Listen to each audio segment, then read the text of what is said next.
to this week's Movie Math, where I pose to you an important and fascinating question, especially because we don't have any money riding on it. Woohoo! So is it a good idea to open art house films wide? Think carefully, put your business hats on, because this is, as I said, quite interesting.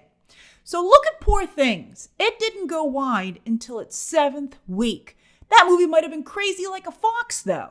And even then, it didn't go super wide. The most screens that Poor Things ever played on was 2,300. Everything Everywhere All at Once, that went wide on week 3 because it was, I think, more commercial in terms of, it had the multiverse and martial arts aspect to it. But it only went as big as a little over 2,000 theaters as well. Both movies carefully cultivated their critic, media, and audience access and therefore response to put each movie's best foot forward. PR people, they got a lot of plans. There's a lot going on over there. Very interesting job, because not all movies are launched the same, which is exactly what we're talking about. And both these films, Poor Things and Everything Everywhere All at Once, went on to be both significant awards winners, as well as boasting solid box office, with Poor Things, to be fair, largely saved by the overseas marketplace. Where's the overseas marketplace for Civil War? We're going to talk about that. Now, in 2024, distributors are trying a different approach with Arthouse Fare. Civil War opened on almost 4,000 screens, and Challengers, 3,500 screens. Sure, both movies were able to open at number 1. Very soft number 1s. So you have to wonder if their moderate box office gains are worth the trade-off of being treated like, they're being treated like mainstream films instead of art house films. And that might be better than box office for this type of movie. That's the big question we're posing here. Now, their critic RT scores are lower as a result. Also, you're going to see they both got hit with not great cinema scores, particularly Civil War. And all these other movies, they don't get cinema scores because CinemaScore doesn't double back and they don't poll for limited releases. So, and because, CinemaScore, big industry indicator. So if you could sidestep that, better for you. It certainly didn't help Civil War. And this is okay for Challengers, but it would have been nice if it had an A, like an A or an A- to combat this extremely low box office debut. So the RT scores are lower. And, you have to wonder, because of their mainstream style debuts, do they not have the same cachet? Now, interestingly, even more so, the plot thickens. A24 went with the old school limited release approach for Love Lies Bleeding, which also peaked at around 2,000 screens, but never caught on. And even this weekend, when it finally hit digital, it still hasn't been able to find an audience. That movie couldn't even open on digital in the top 10. Whew! But it still has a much higher Rotten Tomatoes critic score than Civil War or Challengers. So we'll see if, that helps Love Lies Bleeding when we get to awards season, right? Love Lies Bleeding might stick largely to the Indie Awards circuit. We're talking Spirit Awards and the Gotham Awards, but it could really dominate there. Whereas Civil War and Challengers might not get more than 1 or 2 nominations. I think they'll get 1 or 2 nominations, but it would be really bad if they didn't get anything. But this is what we're taking a look at as these movies, as their stories unfold. Now, also, there is some value in just being a calling card film. Like Katie O'Brien finally got an agent. She just had a manager before, and she landed at Gersh. Pretty solid. And she's already signed on for the next Mission Impossible movie. So Katie O'Brien's totally clear of Love Lies Bleeding. That was a win for her. However, how about writer-director Rose Glass? Well, Glass will need some awards noms to save her from delivering such bad box office. But at least she has this very high Rotten Tomatoes critic score that her team can use to get her more work. Then as for Kristen Stewart, this is a lot of mess at this point. She's a star, and stars are supposed to be able to move the needle in many different areas. And it seems that Kristen Stewart cannot, even at her most provocative. She couldn't get anybody to see this movie. What are you paying her for? What are you paying her for? I mean, at least she's got the RT score to help her. Now let's move over to challengers. Mike Feist, he's good. He just leveled up to William Morrison Dever. That's huge. And his former agent transitioned to become his manager. Thank goodness. It would be horrible for him to leave her because she's the one, it turns out. Feist and O'Connor were particularly doing a lot of interviews these past couple of days. And Feist revealed that it was this agent turned manager who insisted he read the Challenger's script and consider doing the role. And suddenly, Hollywood and mainstream audiences are thinking of Josh O'Connor as more than just young King Charles, and that's incredibly valuable as well. But Luca Guadagnino, the trades are trying to spin this as his biggest opening yet, but oh my gosh, it's bad. It's real bad. I mean, challengers couldn't even match the debut of Don't Worry, Darling. Why would you hire Luca Guadagnino after this debut? He just did not. I think it's a great movie, but from a business perspective, he's just not delivering. He's not delivering a strong enough RT score, and he's not delivering box office. So what are we doing here? Don't Worry, Darling, by the way, was like, I could see there were positive aspects to that film, but overall, a dud. And that was heavily weighed down by a ton of behind-the-scenes drama. Florence Pugh and Chris Pine survived. I don't know what Chris Pine's doing right now. He's living his best life. That's what he's doing. And Harry Styles, though, basically quit acting. That's how bad that experience was. While Olivia Wilde is still trying to get out of director jail. Lucky for her, Margot Robbie is using part of her Barbie capital to give Wilde another shot. And the Challenger's RT score is dropping. Couldn't stay in the 90s. That's awful for a movie like this. I don't think Guadagnino will be given the chance to direct any films with mainstream ambitions again, unless his upcoming movie with Daniel Craig is a huge hit. This is why you always have your next film locked and loaded, boys and girls, for a safety net.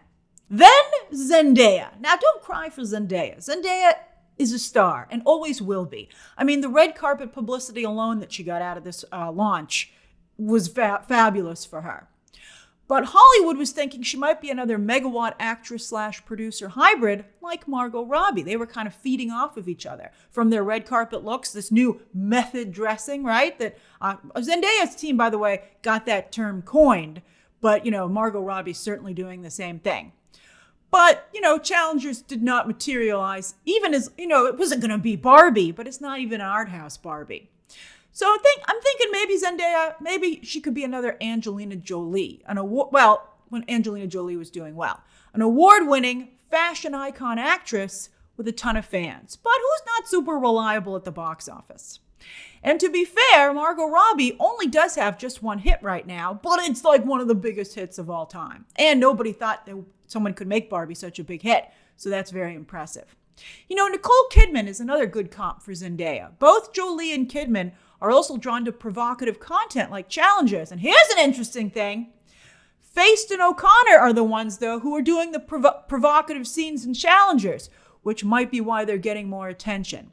Zendaya, some of you have pointed out that Zendaya is actually does not do scenes that are that provocative, even though she appears in provocative content, like Euphoria as well.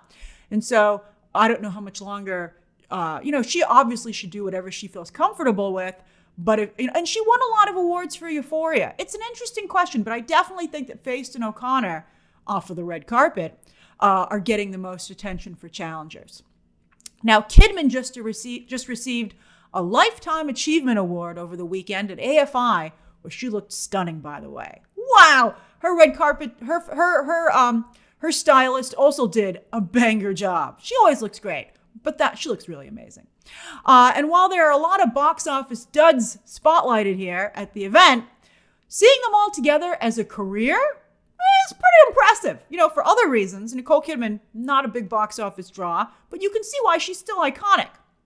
So Zendaya, I think, fan-wise, though, is bigger than Nicole Kidman has ever been, which is why I made the Angelina Jolie comparison at the height of Angelina Jolie's popularity. Which, what do you know? Actually, both Jolie and Kidman's rise to fame included romances with their co-stars, just like Zendaya's does. Man, there's such formulas at play in Hollywood. It's fascinating. It's actually really hard for actresses, so to be fair to all of these actresses, it's very difficult for actresses to be consistent at the box office. Now, you could argue, is that because, some of the misogyny that exists in the world? Is it because there aren't as good roles written for women? I think all these things are at play. And that's why it's good to see more women going into producing and finding great roles for themselves, like Margot Robbie with Barbie, right? Although, who got the most credit for that movie? Ryan Gosling. But anyway, it's very hard for actresses to be a consistent draw at the box office. And I'm not talking about, by the way, about actresses who just happen to be in big blockbusters. That's really thrown off. It's really skewed the list of actresses who make money, because a lot of times that movie would have made money if they were in it or not. I'm talking about actresses who can consistently open a movie by themselves. They are the draw. Really, throughout Hollywood history, like Doris Day and Julia Roberts are two big ones, and actresses, by the way, are doing quite well in television, and now, first it was in TV, then it was in cable, and now it's in streaming. So actresses are doing very well there. But it's a short list. So yeah, of course Zendaya will keep working. She'll work forever, and I hope she continues to produce. And surely for someone as smart as Zendaya, she's a genius, you can see it. This is a sign to shift course a bit with her non-franchise fare. And also I would say, if she's not going to do the provocative scenes, she might want to consider, doing something like finding her Erin Brockovich, where the most provocative thing Julia Roberts did was wear a low-cut shirt. But yet the film, it was a little bit of a change for her. It was a really, Steven Soderbergh was the director, which gave that movie a lot of cachet. That's something to consider. We're going to talk about Zendaya's Oscar goals in just a minute, which I think should be her goal. And, Margot Robbie's trying to win an Oscar too. But as for Zendaya, I think she should shift what kind of movies she's going to produce for herself outside of franchise fare. And speaking of franchise fare, I bet now she's happy, and I'm happy too. I was saying I wanted her to get away from girlfriend roles, but thank goodness she's got them to fall back on with Dune 3 and Spider-Man 4 to guarantee continued box office blockbusters on her resume. You need that.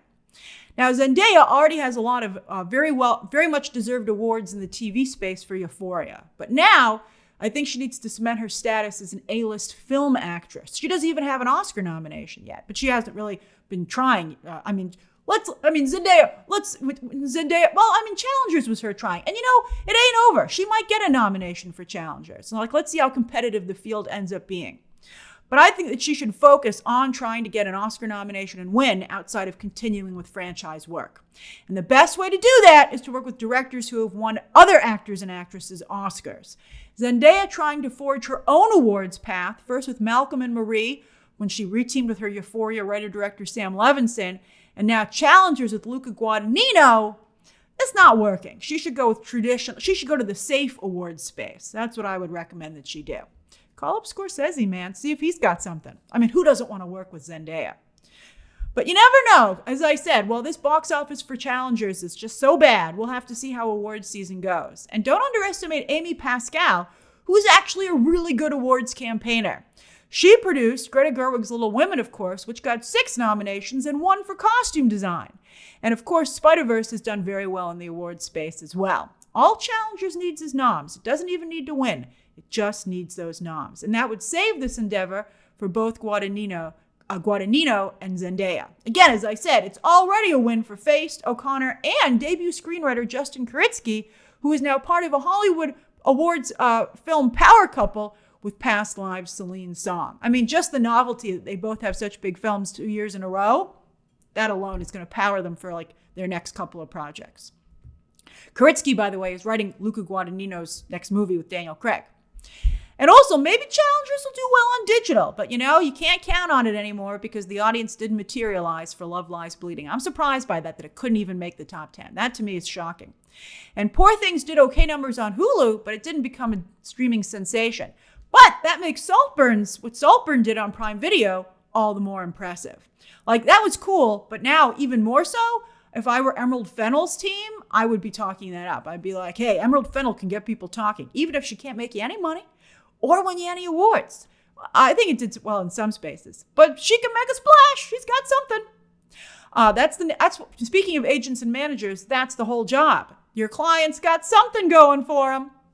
Finally, producer Zendaya might also want to take note that she made a movie with almost no appeal to older moviegoers, and she needs them if she wants to make a solid dent in the box office. That's interesting. Those people might not be on social media where Zendaya does quite well, but she, as you can see, her movie skewed unusually young for a film.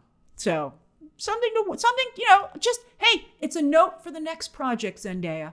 Thankfully, challengers just made the CinemaScore cutoff point with a B+. As I've told you many times before. By the way, someone was like, why are you equating the Rotten Tomatoes audience score with that grade?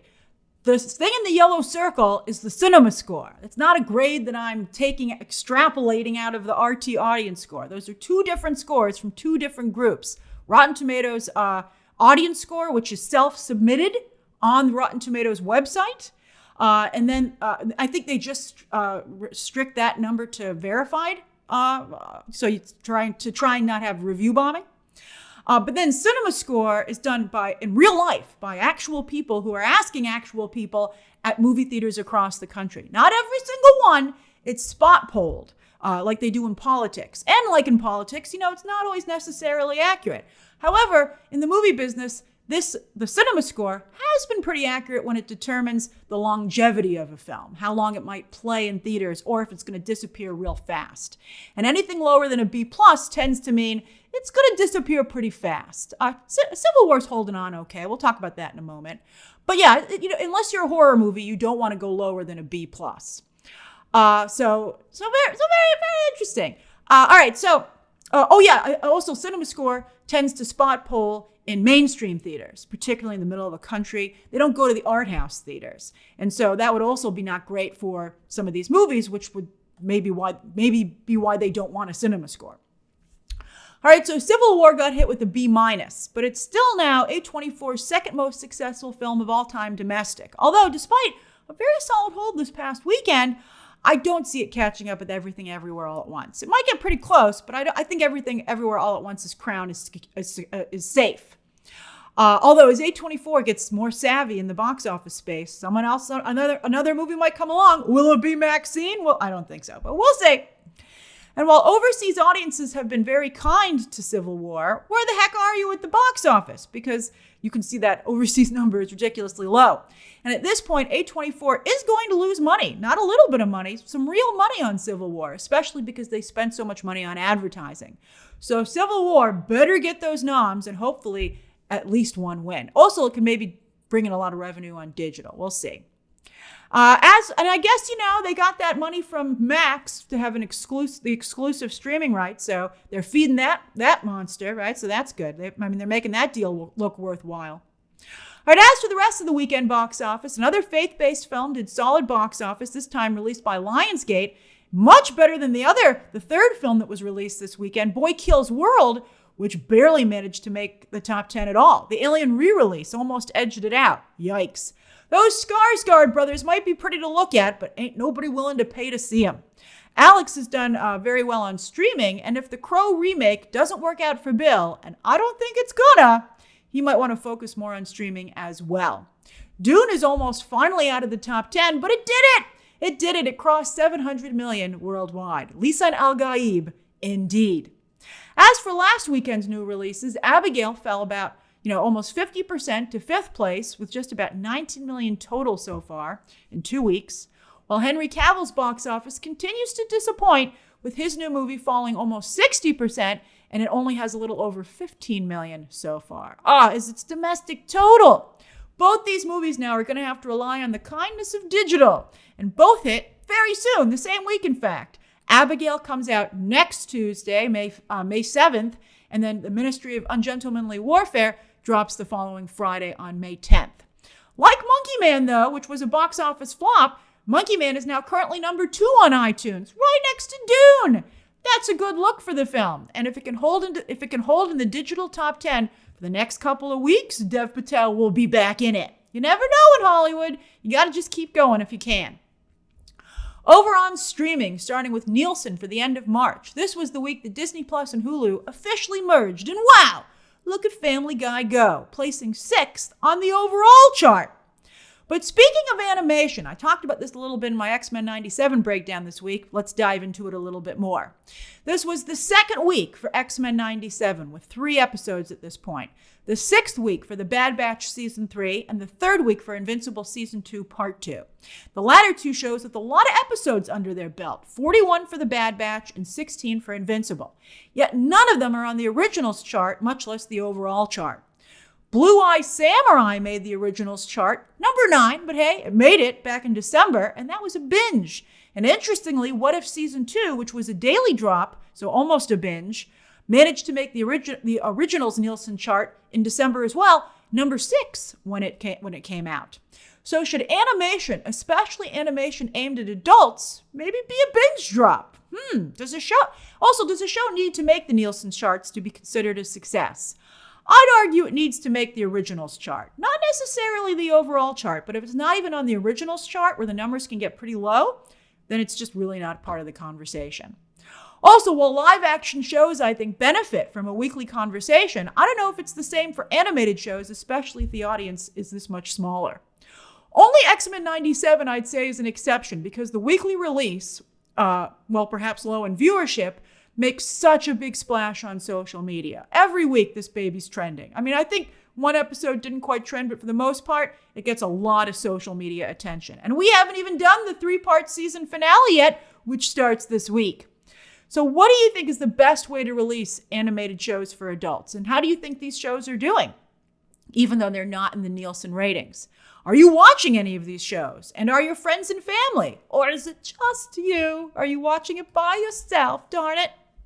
Speaking of the originals chart, there's Shogun holding steady right in the middle, the only non-Netflix show on the chart. And that is valuable. We'll see if Hulu can make this a major awards winner. Some of you pointed out it's actually not in the drama category. It would be in the limited release category, limited series, but that list is awfully crowded this year as well. So there's going to be tough competition. But Shogun's a great show. All right, with movies, Roadhouse is still number 1 with The Accountant right behind it. That week debuting on Netflix, and sure enough, The Accountant sequel is going to be a streaming movie, but on Prime Video, which is like Roadhouse. So, Netflix and Prime Video are caught in a swirling vortex there. As for Netflix's charts, Rebel Moon Part 2 got eviscerated by critics and totally ignored on social media this round, for the most part, it still held on to its audience, so that's nice, debuting about the same, a little softer, but about the same as Part 1. It would have been nice if its audience went up. I mean, obviously, you would want so many people to have watched Part 1. It's been a couple of months at this point that they all showed up to watch Part 2 when it dropped. But no, I think, you're basically looking at the size of Zack Snyder's fandom. That's kind of what you're looking at, how it exists right now. Like the hardcore Zack Snyder fans who will watch whatever he does, which is good because he has an animated Netflix show coming up. Speaking of adult animation. All right, but the next big test for this property, Rebel Moon, will be its first full week on Netflix. Part 1 grew a little bit to 34 million views in its first full week, so we'll see if Part 2 also goes up or if maybe it goes down, which would be really bad. Then with shows, sure enough, Baby Reindeer jumped to number 1 for its first full week, but it's a soft number 1 compared to other recent shows with their first full week. However, Netflix is surely relishing having the next big hot new show that everyone's talking about. That's very, very good. And Netflix has more super hot, coming out of nowhere shows than any other streaming service. And this is an extremely cheap show to produce at that. Now, Baby Reindeer, though, is based on star Richard Gadd's real-life experiences, and so the show is walking a very fine line in the media space. But so far, it's managed to stay on the right side of things. We'll see if Baby Reindeer can become an awards darling in the streaming space, and star Jessica Gunning might get some work off of it. But with Gadd having a penchant for autobiographical tell-alls, will people in Hollywood want to work with him when it means they might become the subject of a future project? I think he'll surely get some kind of follow-up show at Netflix unless one of these still developing news stories takes a really bad turn. This show, which I think is part of its appeal, is really playing with fire. And so, we'll see if it can again walk that very fine line. Over on iTunes, as I said, Monkey Man is doing quite nicely with Arthur the King doing solid, not as well, but solid. I would suspect that also similarly feel-good true story Ordinary Angels is eating away at its audience. Those are kind of going after the same group. And Zendaya's Euphoria co-star Sydney Sweeney has 2 movies in the top 10 right now. Sweeney might not be blowing up like her Anyone But You co-star Glenn Powell. Is it just because of Madam Web? Sydney Sweeney's probably like, why is Glenn Powell doing so much better? That is interesting. But anyway, Glenn Powell, he's taken off like a rocket. They're both producing things too, by the way. But Sydney Sweeney definitely still has some momentum. And because of all this, Madame Web did not kill her career. As for this coming weekend, after Deadpool and Wolverine got pushed to late July because of the actors' strike, The Fall Guy is the movie kicking off the summer movie season. And it's now expected it got a bit of a boost. Before the industry thought it would open with 33. Now it might be 40.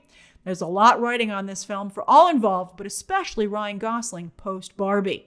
And there's no Angry Birds to KO Ryan Gosling this time. There is zero competition at the multiplex. On digital, The Long Game drops Tuesday. We were just talking about that in theaters. While Arcadian with Nicolas Cage drops Wednesday. I don't know why it's dropping on Wednesday. Movies drop on Tuesday or Friday, man. Maybe Nicolas Cage, he just does whatever he wants, so I guess that includes digital releases. As for streaming movies, on Thursday, Prime Video's The Idea of You has a ton of heat. Hot project. Produced by and starring Anne Hathaway, along with Nicholas Galitzine, who is a very hot star right now, thanks to some recent sizzling LGBT roles. So we'll see if he takes that audience over to this project. While on Friday, after Jerry Seinfeld declared the movie business dead, he is releasing a movie himself on Netflix, Unfrosted, which he co-wrote and directed. It's a passion project. He's long talked about his love of Pop-Tarts. Now he's telling the comedic fictional origin story for them. I don't know what's going on with this film. But I do know that even though it didn't look that good to begin with, I think the knives are going to be out for this film, again, after his comments about the movie business. But we'll see. Then with shows on Tuesday, Hulu starts The Veil. Thursday, Netflix's A Man in Full, which is not just from David E. Kelley, but also Regina King, who's stepping behind the camera here, producing as well as directing several episodes. And then also Hacks Season 3 starts on Max, which is incredible, by the way. I got the whole season in advance. I thought season 2 was good, but this is incredible. This is as good as season 1, which originally put Hacks on the map. So good. Finally, on Saturday, John Mulaney's new show starts on Netflix. This is interesting. It streams nightly, live, spotlighting comedians in LA who are all in town for Netflix's big comedy festival. All right, so that's this week's Movie Math. What have you been watching? What do you plan to watch? And how big or small do you think The Fall Guy will open? Share your thoughts down below, subscribe today, and of course, as always, you can check out some more videos right now.